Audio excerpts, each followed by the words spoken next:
վարչապետը գնում է Աբու Դաբի, ստանում է մի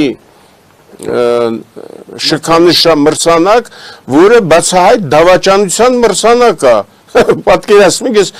չեմ պատկերացնում, ասենք 15 թվականին, որ այս վիճակում ենք եղել, 18 արդեն թվականին Նեմեսիս է ստեղծվել, որը բոլորին պատժել է։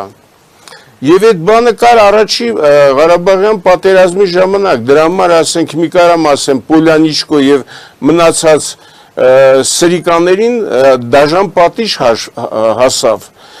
բայց հետո դա կանգնացվեց, ներսից կանգնացվեց, այն սրիկաները, որ բազմեցին ստե իշխանության, լծակները վերցեցին, նրանց միջոցով շատ էֆեկտիվ կարողացան պայքարել, այդ որ դուք ասում եք ընդդիմություն բան, այդ իմ մոտ մի փոքր ժպիտ առաջացնում, ինչ ընդդիմության մասին է, ԲՀԿ, ՀՀԿ,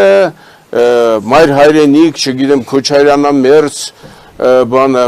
Սերժ Սարգսյանամերձ, Ծառուկյանամերձ, դրանք բոլորը նույն ուժի ենթակա